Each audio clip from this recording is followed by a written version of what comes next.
आग से खेल रहे थे चिराग पासवान, लीक हो गई अंदर की बात। अमित शाह ने दी ऐसी सजा, पछताने का भी नहीं मिला वक्त। चिराग पासवान के अमित शाह ने दबा दी दुखती नस, हो गया पावर बैलेंस। बिहार से दिल्ली की तरफ दौड़े चिराग पासवान। मोदी को चैलेंज करके फंसे तो बचने के लिए योगी की शरण में पहुंच गए चिराग पासवान। बीजेपी से बगावत करना पड़ा भारी। चिराग पासवान के पिता रामविलास पासवान को राजनीति का मौसम वैज्ञानिक कहा जाता था। मतलब सरकार हिलने से पहले ही वो समझ जाते थे कि किस पार्टी का पलड़ा भारी है और उधर ही वो चले जाते थे। लेकिन चिराग पासवान ने लगता है अपने पिता से भी कुछ नहीं सीखा। मतलब जिस मोदी सरकार में मंत्री है चिराग, अपनी सरकार के खिलाफ बगावत करने लगे। लेकिन आग से खेल रहे चिराग पासवान की सबसे दुखती नस को अब अमित शाह ने दबा दिया है। चिराग पासवान फिर से दिल्ली का रास्ता देखने लगे। हालात ऐसे बन गए कि चिराग पासवान मोदी शाह से बचने के लिए अब योगी आदित्यनाथ की शरण में पहुंच गए हैं। राजनीति में कुछ भी अचानक नहीं होता, बल्कि हर एक कदम के मायने होते हैं। अमित शाह का अचानक से पशुपतिनाथ से मिलना इस बात का इशारा है कि मोदी शाह चिराग पासवान के लिए प्लान बी तैयार कर लिया है। लोकसभा चुनाव में चिराग पासवान का 100% स्ट्राइक रेट है। 5 में से सभी 5 सीटें जीते और जिसका 100% स्ट्राइक रेट हो तो उसका दिमाग खराब होना तो लाजमी है।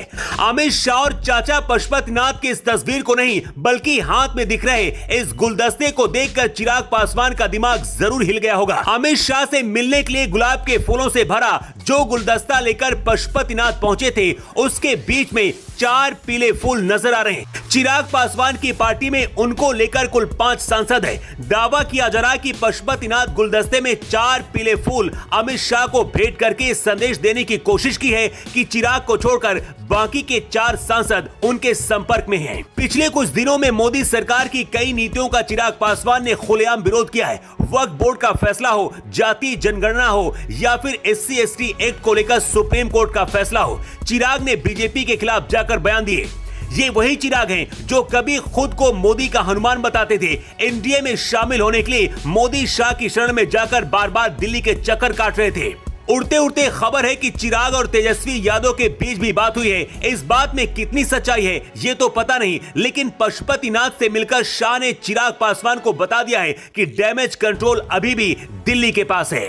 बिहार की राजनीति को करीब से जानने वाले पत्रकारों का कहना है कि चिराग पासवान का मन डोल रहा है। अंदरूनी खबर यह भी है कि चिराग पासवान अंदर खाने प्रशांत किशोर के साथ भी कोई बड़ी रणनीति बना रहे हैं। चिराग पासवान की बगावत की एक और वजह हो सकती है और वो ये है कि शायद लगता है कि बीजेपी पूर्ण बहुमत के साथ नहीं है, इसलिए बार्गेन अच्छी तरह से किया जा सकता है। 2014 और 2019 के चुनाव में मोदी पूर्ण बहुमत से जीते थे, तब विपक्ष मोदी के खिलाफ अविश्वास प्रस्ताव लेकर आया था। ऐसे में इस बार भी विपक्ष अविश्वास प्रस्ताव मोदी के खिलाफ जरूर लाएगा। चिराग की बगावत पर इंडिया गठबंधन भी अवसर खोजने लगा है, लेकिन अमित शाह ने लगाम लगाई तो चिराग पासवान अब योगी आदित्यनाथ की शरण में पहुंच गए हैं। आपको याद होगा श्री कृष्ण जन्माष्टमी से एक दिन पहले बांग्लादेश का नाम लेकर योगी आदित्यनाथ ने एक बयान दिया था कि अगर हम बटेंगे तो कटेंगे। इस बयान को सुनकर विपक्ष योगी के ऊपर टूट पड़ा था, लेकिन योगी के इस बयान पर जब एक चैनल ने चिराग से पूछा तो चिराग पासवान ने योगी आदित्यनाथ का समर्थन किया। चिराग पासवान ने कहा कि एकजुटता जरूरी है। कांग्रेस और इंडिया गठबंधन वाले तोड़ना चाहते हैं, लेकिन ऐसा नहीं होगा।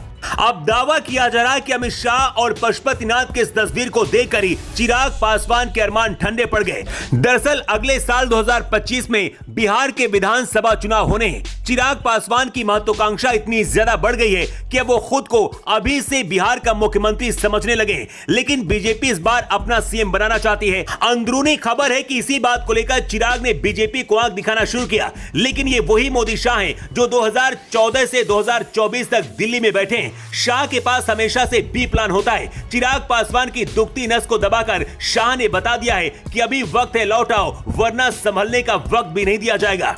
बीजेपी को आंख दिखाकर क्या चिराग पासवान सही कर रहे हैं? क्या आपको भी लगता है कि चिराग पासवान एनडीए से खुद को अलग कर लेंगे? अपनी राय कमेंट करके आप जरूर बताएं।